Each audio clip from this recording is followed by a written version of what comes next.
은혜와 하나님 말씀은 마태복음 16장 21절에서부터 24절 말씀이 되겠습니다. 우리 다 같이 말씀 봉독하겠습니다. 이때로부터 예수 그리스도께서 자기가 예루살렘에 올라가 장로들과 대제장들과 서기관들에게 많은 고난을 받고 죽임을 당하고 제3일에 살아나야 할 것을 제자들에게 비로소 나타내시니 베드로가 예수를 붙들고 항변하여 이르되 주여 그리 마옵소서, 이 일이 결코 주께 미치지 아니하리이다. 예수께서 돌이키시며 베드로에게 이르시되 사탄아 내 뒤로 물러가라. 너는 나를 넘어지게 하는 자로다. 내가 하나님의 일을 생각하지 아니하고 도리어 사람의 일을 생각하는도다 하시고, 이에 예수께서 제자들에게 이르시되 누구든지 나를 따라오려거든 자기를 부인하고 자기 십자가를 지고 나를 따를 것이니라. 아멘. 저는 여러분과 함께 마태복음 16장 21절에서 24절 말씀을 가지고 고난이 다가올 때라는 제목의 말씀으로 은혜 나누기 간절히 원합니다. 우리 일생 동안에 남녀노소 누구를 불문하고 고난을 당하지 않는 사람은 없습니다. 아담과 하와가 죄를 짓고 나서 그 범죄함으로 그 저주를 받아 모든 땅과 모든 나라는 가시와 엉겅퀴를 통하여 고난을 당한다고 성경은 기록하고 있기 때문에 그렇습니다. 그러면 인간이 가는 곳마다 수고의 떡을 먹으라고 말했고, 인간이 가는 곳마다 수고한 해산의 고통까지 느끼게 됐으며 이마에 땀이 없고서는 너희가 먹지 못할 것이라고 성경은 말하고 있습니다. 너희는 또한 흙으로 났으니 흙으로 돌아가는 죽음의 고난 또한 사람이 피할 수 없는 고난으로 성경은 기록하고 있는 것입니다. 오늘 이 자리에 있는 사람들 중에 고난이 없는 사람 있습니까? 없습니다. 우리 일생 중에 한 번도 나는 고통을 느낀 적이 없다라고 얘기한다고 하는 것은 거짓말일 것입니다. 무엇보다도 지금 저뿐만 아니라 모든 성도들 다 우리의 삶 가운데 인생의 고난은 자연스럽게 우리 삶 가운데 있다는 것을 우리는 인지하고 있는 것입니다. 고난은 누구에게나 다 다가오는 것입니다. 고통과 고난, 괴로움 누구에게나 다 다가오는 것입니다. 그러나 고난을 어떻게 대처하느냐에 따라서는 그 고난의 결과는 완전히 상반되게 나뉜다는 것을 우리는 또한 알아야 되는 것입니다. 고난에 대해서 그것을 잘 대처하면 우리에게 이 고난은 무엇이 될 수 있느냐? 힘이 되고 능력이 되는 우리에게 유익이 될 수 있지만, 이 고난을 잘 대처하지 않으면 최악의 상황으로 내려가고 바닥 가운데 떨어질 수 있다는 것도 우리가 기억해야 되는 것입니다. 그러면 고난에 대해서 우리는 어떻게 대처해야 될까요? 오늘 이 부분을 좀 생각하고 은혜 받는 귀한 시간 되기를 간절히 소망합니다. 첫 번째로 우리가 고난에 대처하는 것, 성경은 말합니다. 고난이 다가올 때 고난을 무조건 나쁘게 생각하지 말고 고난을 통하여 하나님을 더욱 생각할 것을 성경은 강조하여 말하고 있습니다. 성경은 말하기를 고난이 나쁘다 생각하는 사람 많습니다. 고난이라는 것 저도 싫어합니다. 고생한다는 것, 그것을 누가 좋아할 수 있겠습니까? 사람이라면 고난, 고통, 고생 그런 것의 단어를 좋아할 리가 만무합니다. 그렇기 때문에 많은 사람이 고난이 다가올 때 이런 얘기합니다. 왜 나에게 이런 고난이 왔는가? 나에게 왜 이런 어려움이 다가왔는가라고 원망할 때도 있는 것입니다. 산업으로 인하여 고난을 통과해야 된다고 이야기한다면 많은 사람들이 얘기합니다. 고난을 통과하지 않고 쉬운 길은 없습니까? 라고 묻는 사람도 있습니다. 그러나 성경은 분명히 얘기합니다. 너희는 고난을 피하지 말고 고난을 통과해야 된다고 이야기하고, 고난에 대해서 이야기하기를 이상한 것이 아니라 오히려 너희에게 이 고난이 너에게 오히려 유익이 될 것이니 이 고난을 이겨나가라고 성경은 가르치고 있는 것입니다. 마태복음 16장 21절에서 23절 말씀이 됩니다. 이때로부터 예수 그리스도께서 자기가 예루살렘에 올라가 장로들과 대장들과 서기관들에게 많은 고난을 받고 죽임을 당하고 제3일에 살아나야 할 것을 제자들에게 비로소 나타내시니, 베드로가 예수를 붙들고 항변하여 이르되 주여 그리 마옵소서, 이 일이 결코 주께 미치지 아니하리이다. 예수께서 돌이키시며 베드로에게 이르시되 사탄아 내 뒤로 물러가라. 너는 나를 넘어지게 하는 자로다. 내가 하나님의 일을 생각하지 않고 도리어 사람의 일을 생각하는도다 하시고 성경은 말하고 있는 것입니다. 예수님께서 뭘 얘기하시느냐? 나는 십자가 고난, 예루살렘으로 들어가 고난을 겪어야 될 것이라. 그리고 대제장부터 시작해서 서기관, 그들에게 많은 고난을 겪을 것을 이야기하셨습니다.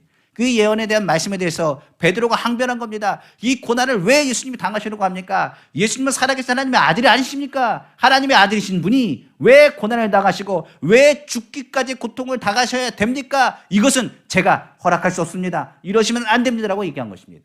그때 예수님께서 하신 말씀이 바로 그겁니다. 사탄아 내 뒤로 물러가라 하는 이야기입니다.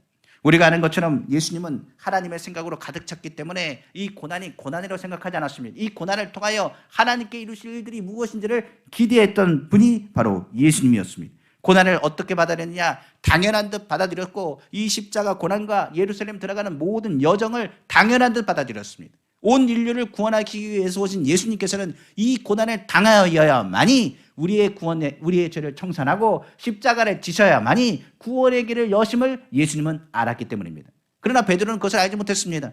예수님이 왕이 될 것이라고 생각했습니다. 그러나 그 생각 때문에 자신의 생각으로 예수님을 말합니다. 예수님은 그러면 안 됩니다. 고난과 고통은 있어서는 안 됩니다. 고난은 부정적인 일입니다. 좋은 일이 아닙니다. 고난을 당하는 것이 어찌 예수님께서 예루살렘으로 들어가시는데 고난 당한다는 것이 마땅한 일입니까? 라고 말한 것입니다. 그러나 우리가 알아야 될 것이 있습니다. 고난을 피하는 것은 하나님의 뜻이 아닙니다. 이상하게 생각하면 안 됩니다. 하나님의 생각은 고난 후에 이루어지는 하나님의 뜻이 있기 때문에 그렇습니다. 우리도 이것을 생각해야 되는 것은 나에게 왜 이렇게 고난이 있습니까? 나에게 어려움이 있습니까? 그 생각을 하셔서는 안 됩니다. 우리의 생각은 하나님께서 왜 나에게 고난을 주셨는지를 안다면 이것 가운데 하나님의 뜻이 있다는 것을 발견할 수 있기 때문에 그렇습니다. 우리가 잘 아는 것처럼 나비가 번데기에서 벗어날 때 번데기는 그냥 나비가 힘들다고 그냥 우리가 도와서 벗겨보십시오. 그러면 날개가 힘이 없어도 날아가지 못합니다. 그러나 나비가 번데기에서 나올 때 그것에 대해서 자기가 힘이 들여서 그 번데기에 그것을 버리고 나간다면 그 수고를 통해서 고생과 고난을 통하여 그 날개는 힘을 얻어서 나비는 날아갈 수 있다고 말합니다. 마찬가지로 우리를 덮고 있는 번데기 같은 고난은 우리로 하여금 뭐가 되느냐, 이것을 벗어났을 때 힘과 능력이 돼서 우리로 하여금 일어날 수 있는 하나님의 역사를 나타나게 된다는 것입니다. 마찬가지로 모든 자연에도 이런 고난과 고통 가운데 힘과 능력이 되는 통로가 되는 것이 하나님의 뜻 가운데 있습니다. 마찬가지로 그렇습니다. 고난에 대해서 우리가 어떻게 되느냐, 이것은 하나님이 만드신, 하나님께서 나를 유익하게 위한 방법이라고 생각한다면 이 고난은 나쁜 의미로 생각하면 안 되고, 이 고난을 받을 때 우리는 하나님을 생각하고 하나님께서 나에게 무엇을 기대하시는지를 생각해 봐야 되는 것입니다. 우리가 하나님 말씀을 보고 기억한다면 고난에 대한 많은 구절들이 있습니다. 그 고난에 대해서 가르칠 때 하나님께서는 그 말씀을 통해서 고난을 이렇게 말씀하셨습니다. 시편 119편 67절에 고난 당하기 전에는 내가 그릇 행하였더니 이제는 주의 말씀을 지키나이다. 이 고난을 통하여 이것이 잘못된 길이구나, 이것을 깨닫는 것이 고난이라고 말합니다. 사람이 아픈 것이 나쁜 겁니까? 아닙니다. 아파야 이것을 만들면 아프구나, 이것을 하면 위험하는구나, 이것을 깨달을 수 있기 때문에 그렇습니다. 그렇기 때문에 고난은 우리를 잘못된 방향에서 바른 방향으로 틀 수 있는 하나님의 지혜라고도 이야기하는 것입니다. 시편 119편 71절은 이렇게 말합니다. 고난 당하는 것이 내게 유익이라 이로 말미암아 내가 주의 율례들을 배우게 되었나이다. 성경 말하고 있습니다. 고난 중에 우리는 하나님의 음성을 듣습니다. 고난을 당하면 그때는 뭐 하느냐, 주의 말씀이 아멘이 나옵니다. 하나님의 뜻이 무엇인지를 더욱더 기대하게 되는 것입니다. 우리가 하나님을 바라보고 하나님을 의지하는 건 주의 말씀이 고난 중에 들린다고 말하며 고난 중에 내가 주의 말씀을 배우게 된다라고 성경은 말하고 있기 때문에 그렇습니다. 그래서 하나님은 이 고난이라는 방법을 통해서 사람을 다스리시고 사람을 성숙하게 성장할 수 있도록 도우신다라고까지 성경은 기록하고 있는 것입니다. 그러면 고난을 즐기라는 얘기입니까? 또 그런 말은 아닙니다. 성경에 말하기를 무작정 고난이 유익하다, 고난이 좋다는 것은 아닙니다. 성경에서 이런 말이 있습니다. 하나님의 생각을 위해서 나온 고난이 있고 우리의 잘못 때문에 받는 고난이 있습니다. 성경에서 베드로는 성령을 받고 나서 그 가운데 고난에 대처하는 여러 가지 이야기들에 대해서 이야기했습니다. 베드로는 이 고난에 대해서 이렇게 정의합니다. 그가 이 당시는 잘 몰랐지만 그가 성령 받고 나서 베드로 전서를 쓰면서 이야기한 얘기입니다. 베드로전서 2장 19절에서 21절입니다. 부당하게 고난을 받아도 하나님을 생각함으로 슬픔을 참으면 이름 아름다우나. 여기서 얘기한 것처럼 억울하게 고난을 당해도 하나님을 생각한다면 그 가운데 이 억울한 것을 하나님께서 어떻게 하시느냐, 그 슬픔을 참고 이기는 자는 아름다운 결실을 맺게 될 거라고 말하고 있습니다. 그러나 성경은 말합니다. 20절입니다.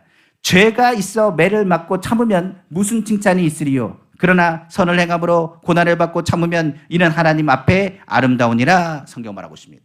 그러니까 죄를 짓고 참는 것, 죄를 매를 맞고 참으면 그것에 무슨 아름다움이 있겠느냐라고 성경은 말하고 있습니다. 우리가 아름다운 열매와 결실을 맺기 위해서는 억울하고 힘든 가운데 하나님의 생각으로 채워서 이것을 바꾸라고 말하고 있으며, 이를 통하여 하나님 앞에 선을 행하면 그 선한 일을 통하여 하나님께서 아름다운 결실을 얻게 하신다고 성경은 말한 것입니다. 21절은 이어서 이야기합니다. 이를 위하여 너희가 부르심을 받았으니 그리스도 너희를 위하여 고난을 받사 너에게 본을 끼쳐 그 자취를 따라오게 하려 하셨느니라. 성경은 말하고 있는 것입니다. 그러므로 선을 행하되 낙심하지 말라고 했습니다. 억울한 일을 당한다 할지라도 하나님의 일이라고 한다면 하나님의 생각 가운데 모든 것을 합력하여 선을 이룰 것이며, 이를 통하여 하나님의 반드시 그 고난 가운데 뜻이 있어 그 뜻을 이룰 때에 너의 삶의 승리를 맛보게 될 것이라고 성경은 말하고 있는 것입니다. 그러므로 우리의 삶 가운데 마음의 평안이 깨어지는 원망과 불평과 괴로움이 다가올 때가 있습니다. 우리의 삶 가운데 고난이 다가올 때 성경은 말합니다. 그때는 하나님의 일을 생각하고 하나님이 하신 일들을 생각하라고 성경은 말하고 있습니다. 이 고난이 다가오는 건 반드시 뜻이 있으며 반드시 그 가운데 하나님의 역사가 있다는 것을 기억하는 것을 확인할 수 있는 것입니다. 그러므로 고난이 다가올 때 우리는 다른 방법이 없습니다. 고난이 다가올 때 우리의 머릿속에 있는 생각들의 부정적인 생각이 다가올 수 있습니다. 우리 생각 중에 불안이 다가올 수 있습니다. 그때는 불안하고 염려가 다가올 때마다 하나님이 하신 일들과 하나님의 생각을 끊임없이 품어야 됩니다.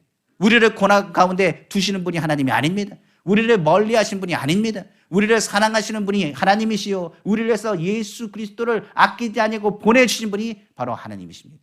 그가 우리를 고난 당하는 것을 원하지 않고 고난에서 승리하기를 원하신다는 것을 우리는 기억해야 됩니다. 주님 우리를 놓지 아니하십니다. 그러므로 우리는 고난 중에 무엇을 했냐? 하나님의 은혜를 계속 생각해야 됩니다. 예수님의 십자가를 바라보고 주님이 우리를 향해서 죄를 지은 모든 죄를 청산하시고 우리의 삶에 하나님의 평강과 위로 주신 그 예수 그리스도의 십자가의 그 은혜를 기억하고, 성경은 고난 중에 감사를 선포하며 오히려 하나님의 은혜를 사모할 것을 성경은 말하고 있는 것입니다. 그러므로 고난은 우리가 아는 것처럼 피하는 것이 아닙니다. 고난 중에 하나님을 생각하는 기회입니다. 우리가 고난에 다가오면 이 자리에 있는 분들 중에 무릎 꿇을 자가 있습니다. 우리가 고난에 다가오고 염려가 다가오면 주님 앞에 나가게 되는 것입니다. 기도가 잘 되지 않는 사람도 고난 가운데는 기도하게 되는 것입니다. 염려가 다가올 때 우리가 주님을 찾는 것은 그 고난이 주님이 우리를 부르시는 확성기가 되기 때문인 것을 우리는 확인할 수 있는 것입니다. 그러므로 고난이 끝이 아닌 것을 알아야 됩니다. 이것을 예수님은 아셨기 때문에 이 고난을 각오하시고 예루살렘으로 입성하신 것입니다. 두 번째로, 고난이 다가올 때 그러면 우리는 어떻게 됩니까? 성경은 말합니다. 고난이 다가올 때 너희는 하나님의 생각을 하되 하나님의 일을 하되 누구도 누구에게도 어떤 환경에도 원망하지 말 것을 성경은 말하고 있는 것입니다. 고난을 당하면 사람들은 원한을 갖습니다. 더한 원망을 갖습니다.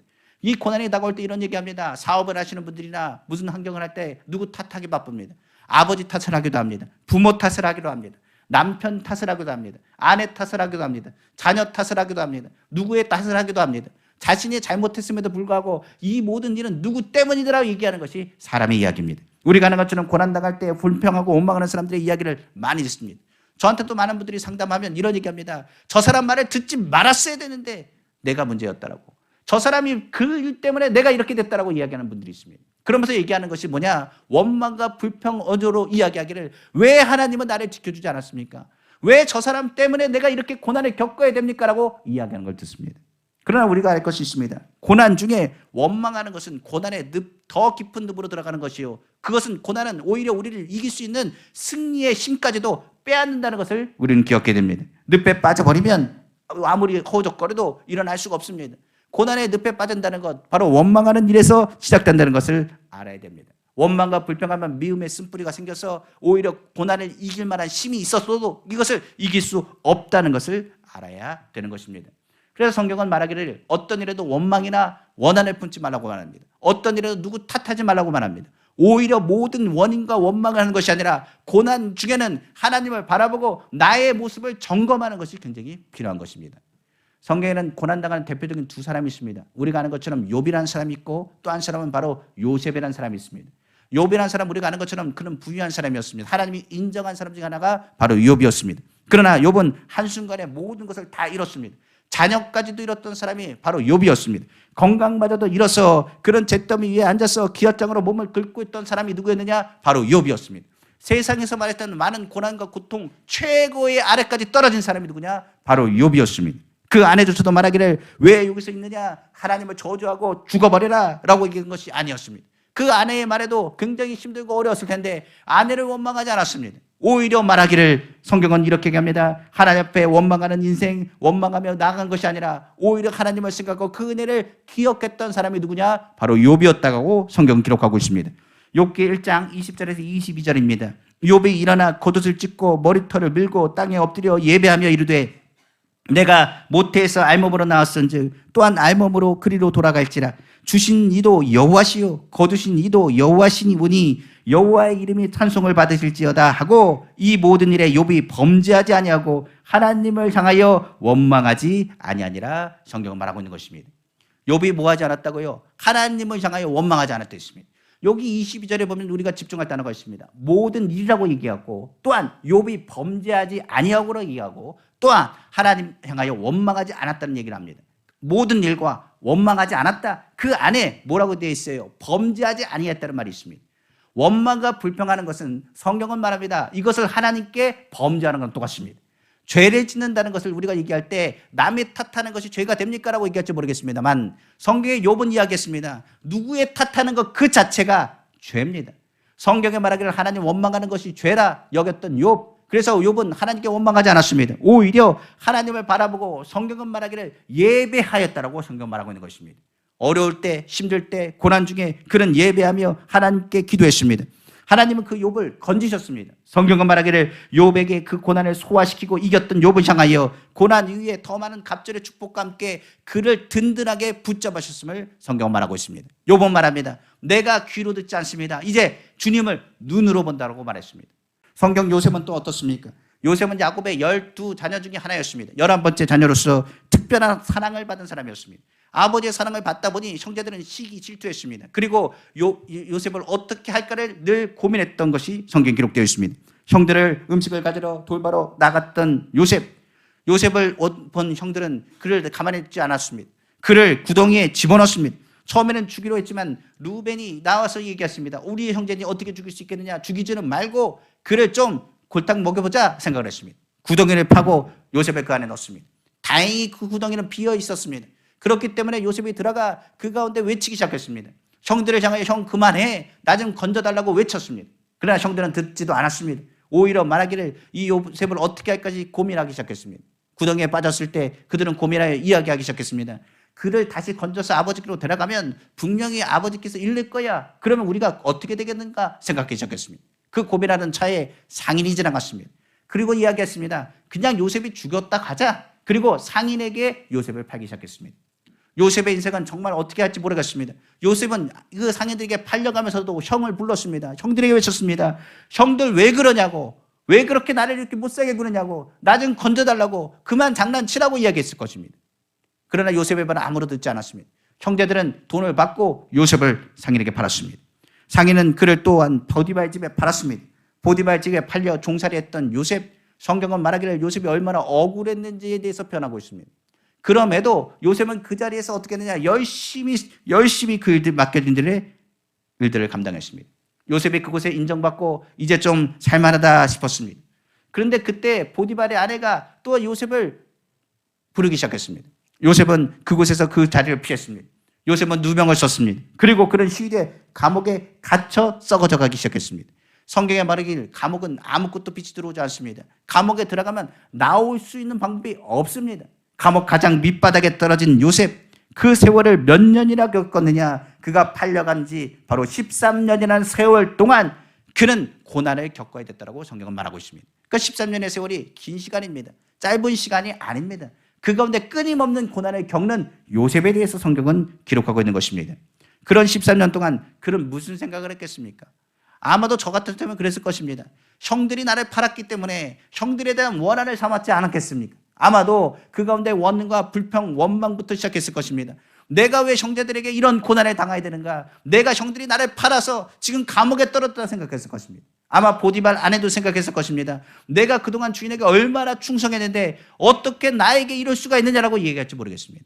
성경은 말하는 모습을 보면 보통 사람 같았으면 이를 깔았을 것입니다. 그리고 13년이라는 그 세월이 얼마나 고통스러웠을지를 생각해 볼 수 있습니다.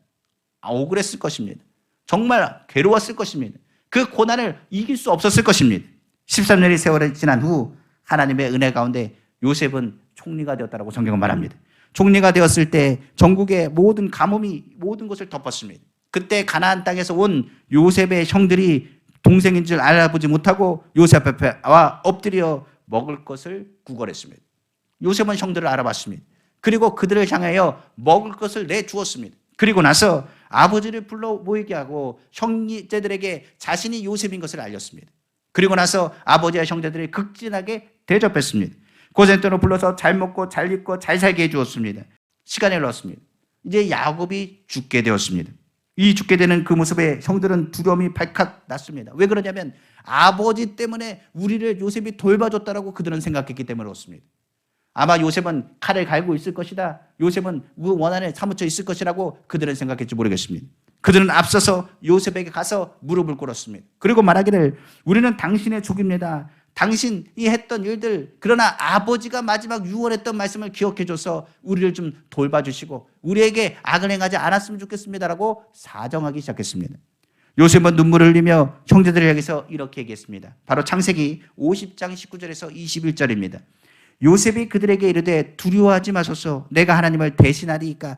당신들은 나를 해하려 하였으나 하나님은 그것을 선으로 바꾸사 오늘과 같이 많은 백성의 생명을 구원하게 하시려 하셨나니 당신들은 두려워하지 마소서. 내가 당신들과 당신들의 자녀를 기르리이다 하고 그들을 간곡한 말로 위로하였더라. 성경은 말하고 있는 것입니다. 여기서 이제 말씀을 보면 요셉이 이렇게 얘기하죠. 내가 하나님을 대신하니까 라고 이야기합니다. 그리고 나서 우리가 집중할 것은 20절입니다.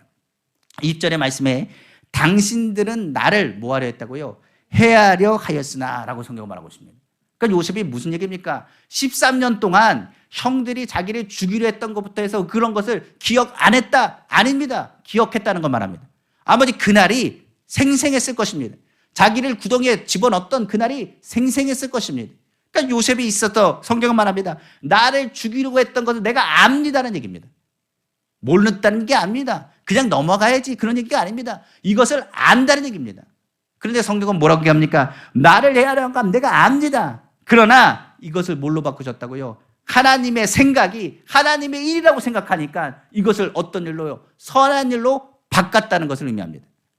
그러니까 요셉이 감옥에 들어갔을 때나 요셉이 달려갔을 때나 구덩이에 들어갔을 때나 그런 누구의 생각을 했다고요? 하나님의 일이다. 하나님의 생각을 했다는 것입니다. 하나님, 내가 구덩이에 들은 것도 하나님의 뜻이 있겠지요. 하나님, 내가 보디발의 집에 가는 것도 하나님의 뜻이 있겠지요. 감옥에 들어간 것도 하나님의 뜻이 있겠지요. 내 고난과 고통에 하나님의 뜻이 있겠지요. 하나님의 계획이 있을 걸 내가 믿습니다. 하나님 모든 것이 합력하여 선을 것을 믿습니다라고 요셉이 고백했다는 사실입니다. 우리에게도 원한이 있습니다. 저도 원망하는 일이 없었겠습니까? 개척하고 한 11년이 지났지만 이 시간들을 한번 둘러다보면 고난당하는 일이 없었겠습니까? 우리 성도님의 삶도 그렇습니다. 우리 성도님의 삶 가운데 고난당한 일이 없었겠습니까? 원망이 없었겠습니까? 그런데 성경은 뭐라 그러냐? 원망할 일이 아니라 이 가운데 하나님의 계획이 있다. 하나님의 뜻이 있다라고 말하는 것입니다. 우리가 하나님을 생각한다는 것은 하나님의 일, 하나님의 계획을 드러난 얘기입니다. 요셉은 그 오랜 시간들 동안에 원망과 불평한 것이 아니라 하나님의 일에 대한 하나님의 생각에 대한 것을 깨달았습니다. 그는 하나님을 생각하고 하나님의 일이라 생각하니 이 모든 것을 선으로 바꾸실 것을 알았습니다. 오히려 말하기를 많은 사람들을 살릴 수 있도록 하나님이 요셉을 사용하신 것을 하나님께서 요셉을 통해 깨닫게 하셨고 형제들을 향하여 말하기를 당신 두려워하지 말라고 말하며 당신의 자녀까지 기르겠다는 간곡한 말로 위로하는 그 메시지는 누구의 메시지냐? 바로 하나님의 계획의 승리의 선포와 마찬가지로 나타난 것입니다. 그러므로 요셉은 그 형들을 용서할 뿐만 아니라 이해하고 사랑과 동정으로 그들을 덮어주며 새로운 삶을 시작할 수 있었다는 사실인 것입니다. 수많은 사람들이 옛날에 자기에게 상처를 입었던 사람들에 대한 원한을 품고 삽니다. 그것은 쓴뿌리가 돼서 헤어나오지 못하게 되는 것입니다. 이 쓴뿌리를 정리하지 아니하면 우리는 어떻게 하느냐? 고난의 늪에서 빠져나갈 수가 없습니다. 누구 탓반하고 누구 원망만 하면 이곳에서 어찌 앞장설 수 있겠습니까? 우리가 앞서 나가려면 자신의 모습을 다시 둘러봐야 됩니다. 우리는 예수님께서 고난을 향하여 그 예루살렘으로 들어가셨다는 것을 알고 있습니다. 그 예루살렘에 다가갔을 때 그 고난당하신 것에 예수님의 모습을 우리가 상상해 보십시오. 예수님을 조롱하기 시작합니다. 핍박하기 시작합니다. 예수님을 향하여 말하기를 네가 하나님의 아들이면 내려오라고 말합니다. 밑에서는 제비를 뽑습니다. 예수님의 옷을 가지고 제비를 뽑는 그들의 모습을 생각해 보시기 원합니다. 예수님은 어떻게 하셨습니까? 원한 가졌습니까? 원망을 가졌습니까? 하나님의 뜻이 하나님의 계획이 십자가인 것을 아셨습니다. 그렇기 때문에 예수님께서는 오히려 그들을 향하여 그들의 죄를 알지 못합니다. 그들을 용서해달라고 기도하셨던 십자가 도상의 예수님의 외침을 우리는 기억해야 되는 것입니다. 바로 누가복음 23장 33절에 35절입니다. 해골이라는 곳에 이르러 거기서 예수를 십자가에 못 박고 두 행악자도 그렇게 하니 하나는 우편에 하나는 좌편에 있더라. 이에 예수께서 이르시되 아버지 저들을 사하여 주옵소서. 자기들이 하는 일을 알지 못함이니이다 하시더라. 그들이 그의 옷을 나눠 제비 뽑을세 백성은 서서 구경하는데 관리들은 비웃어 이르되 저가 남을 구원하였으니 만일 하나님이 택하신 자 그리스도이면 자신도 구원할지라다 하고 성경은 말하고 있습니다. 많은 사람들은 뭐라고요? 주님 향해서 하나님을 향하여 예수님은 저들이 알지 못합니다. 그 십자가의 계획을 알지 못합니다. 그래서 저들이 원망하고 불평하며 조롱합니다. 그러나 저들의 죄를 용서해 주십시오. 저들은 원망의 대상이 아니라 예수님 입장에서는 구원의 대상입니다. 저들이 하나님의 계획을 안다면 원망하고 불평하는 게 아닙니다. 그들은 분명히 감사하고 하나님께 영광을 돌릴 것을 예수님은 아셨기 때문입니다. 성경에서는 이렇게 얘기합니다. 고난 중에 원수에 대해서 원수를 갚지 말라. 이것은 누구의 일이라? 하나님의 일이니 원수 갚는 것은 누구에게 맡기라? 하나님께 맡기라고 했습니다. 오히려 너희가 원수가 줄이거든 먹을 것을 주며 목마르든 마시게 하라. 원수 갚는 것은 내게 있으니 내가 갚으리라. 내가 해결하라고 하나님께서 말씀하신 것입니다. 원수를 위해서 우리가 기도한다 얘기하지만 아닙니다. 원수를 용서하는 기도는 누구를 위한 기도냐? 나를 위한 기도라는 것을 알아야 됩니다. 내가 누군가를 용서하는 것은 나를 용서하신 주님의 사랑을 받는 것이며 이 고난을 속히 빠져나갈 수 있는 힘을 얻게 된다는 것을 우리는 기억하시기를 주님의 이름으로 축원합니다. 이러므로 고난이 다가올 때 원망하는 일을 원한이 없이 하도록 우리 모습을 돌봐야 됩니다. 고난이 다가올 때 원망하는 사람들 찾는 것, 그것은 나를 파괴하는 행위입니다. 원망은 결국은 고난을 이길 힘마저 앗아가게 됩니다. 그러므로 원망이 다가올 때 우리는 예수 그리스도의 십자가를 다시 기억하셔야 됩니다. 주님이 우리에게 하신 것처럼 심판은 하나님께서 하시는 것이지 우리가 하는 것이 아닙니다. 요셉과 같이 하나님의 일이라 말하고 하나님께 맡겨버리면 예수 그리스도가 하신 것처럼 승리와 하나님의 영광을 맛보게 될 것입니다. 원망의 자리에서 벗어나지 못하면 절대로 고난을 벗어날 수 없습니다. 원망의 자리를 벗어나면 평안의 자리로 이동하며 고난의 자리도 벗어날 수 있다는 것을 기억하시기를 주님의 이름으로 축원합니다. 그러면 우리는 어떻게 해야 이 고난을 이길 수 있을까요? 우리에게 당하는 고난, 이것을 극복하고 싶다고 한다면 우리는 어떻게 해야 되는지를 생각해 봐야 됩니다. 고난을 이기기 위해서는 세 가지가 필요합니다. 첫 번째는 하나님에 대한 절대 믿음이 필요하고, 두 번째는 주님이 우리를 사랑하신다는 확신이 필요합니다. 그리고 마지막 세 번째가 되는 것이 무엇이냐? 바로 꿈이 필요합니다. 하나님이 우리를 믿습니다. 우리가 아는 것처럼 예수 그리스도는 십자가에서 우리 인류를 향한 믿음을 가지고 우리를 향하여 십자가를 지셨습니다. 더 나아가서 우리를 사랑하십니다. 그 사랑을 아무도 끊을 수 없다고 말했습니다. 그 예수 그리스도의 사랑을 확증한 것이 바로 예수 그리스도의 십자가입니다. 그러므로 고난이 다가올 때 그 주님의 사랑과 주님에 대한 절대 믿음이 있으면 그때부터 우리는 뭐 하게 되느냐? 꿈을 꾸게 되는 것입니다. 성경의 요셉이 13년 동안 어떻게 버텼을 거라고 봅니까?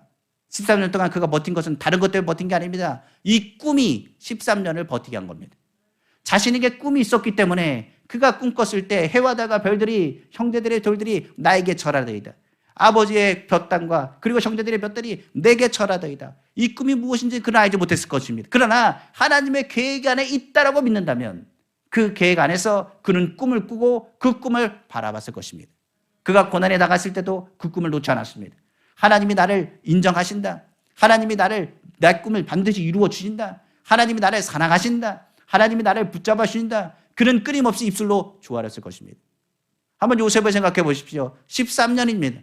그 세월이 짧지 않습니다. 그 세월 동안 그가 버틸 수 있는 것은 하나님이 언젠가는 나를 높이시라는 꿈을 그는 가지고 있었기 때문입니다. 우리는 알아야 됩니다. 이 꿈이 우리로 하여금 절망과 고난을 이길 힘이 되는 것입니다. 요즘 가장 우리나라의 문제가 되는 것은 청년들에게 꿈이 없다는 것입니다. 세상에는 예전에는 꿈을 갈고 꿈을 쫓아가라고 이야기했지만 지금은 꿈이 없습니다. 무엇이 되고자 이야기한다면 돈을 많이 버는 것이 꿈이랍니다. 어떤 사람은 얘기합니다. 직장이나 취업이나 모든 것도 자기가 하기 싫은데 돈 벌기 위해서 그 자리에 있는다고 얘기하는 것을 제가 많이 듣습니다. 재미가 없지요. 고난에 당해도 무슨 열매가 있을 수가 없습니다. 그러다 고통당하고 어렵다가 극단적인 선택을 하는 이야기들을 많이 듣게 됩니다. 고난을 이기려면 다시 꿈을 가져야 됩니다. 우리가 하는 것처럼 지금 시간에 제가 나이가 많은데 무슨 꿈이 있겠습니까? 라고 생각하지 마십시오. 꿈을 가지십시오. 꿈을 가져야 이길 힘을 얻습니다. 위로를 가지고 나갈 승리할 길을 얻게 되고 그 희망의 빛을 보게 되기 때문에 그렇습니다. 성경은 말합니다. 그러면 이런 어려운 가운데 무슨 꿈을 가질 수 있습니까? 우리가 무슨 꿈을 가질 수 있습니까? 꿈을 가지면 어떻게 합니까? 라고 물을지도 모르겠습니다. 성경은 말합니다. 우리는 죄인입니다. 그렇기 때문에 죄인은 세상에 속하여 꿈을 가질 수 있는 존재가 아니었습니다. 그런데 예수님께서 십자가에서 이 죄를 청산하셨습니다. 그리고 우리를 뭘로 만들으셨냐? 예수 그리스도를 믿는 자를 하나님의 자녀가 되게 하셨고 하나님의 자녀가 되는 권세를 우리에게 주셨습니다. 그럼 우리의 말은 달라져야 됩니다. 뭐라고 얘기하느냐? 예수님, 내가 예수님의 십자가의 그 은혜를 기억합니다. 십자가의 그 보혈을 통해서 죄를 청산하셨습니다. 날 하나님의 자녀 삼아주셨습니다. 그러므로 예전에는 내가 꿈을 꾸지 못했지만 이제 나는 뭘 할 수 있다고요? 꿈을 꾸는 존재가 되었음을 선포하셔야 됩니다. 이제는 꿈을 꾸셔야 됩니다. 저뿐만 아니라 우리 성도들도 꿈을 꾸셔야 됩니다. 은빛교회를 향해서 꿈을 꾸셔야 되고 우리 성도들을 향해서 꿈을 꾸셔야 됩니다. 자녀를 향해서 꿈을 꾸셔야 됩니다. 환경 가운데 꿈을 꾸셔야 됩니다. 자녀를 키울 때 자녀의 꿈이 없으면 자녀를 키울 때 그 고난 가운데 이길 힘이 어디 있겠습니까? 고난이 있고 힘들어도 자녀를 향한 꿈이 있기 때문에 그 꿈으로 자녀가 크는 것입니다. 마찬가지로 우리도 그러지 않습니까? 하나님을 찬양하는 꿈을 꾸셔야 되고 예배하는 꿈을 꾸셔야 됩니다. 성경은 이렇게 얘기합니다. 내가 예수 그리스도의 십자가, 너희가 주님의 십자가를 바라볼 때 너희가 사라졌던 꿈이 생기고 너희가 바라봤던 그 고난에서 승리하신 예수 그리스도를 통하여 너희도 그 승리를 맛보게 하리라고 성경은 말하고 있기 때문에 그렇습니다. 성령은 우리에게 무엇을 주느냐? 이 꿈을 주십니다. 예수 그리스도의 십자가를 통하여 너희 가운데 하나님의 은혜 가운데 성령이 너희 마음에 기쁘신 뜻을 우리에게 주시고 기쁘신 소원을 우리에게 주시고 행하게 하신다고 성경은 말하고 있습니다. 하나님의 꿈을 우리가 받으면 그때부터 신앙생활에 힘이 생기고 고난 가운데 하나님께서 우리를 얼마나 사랑하시는지를 다시 깨달으며 절대 믿음을 가지고 믿음으로 나아가게 되는 것입니다. 우리가 버티려고 버티는 것이 아닙니다. 바로 우리를 버티시는 꿈을 누가 주느냐? 예수 그리스도의 십자가를 통하여 우리에게 오늘 주신다는 것을 기억하시기를 주님의 이름으로 축원합니다. 기도하겠습니다.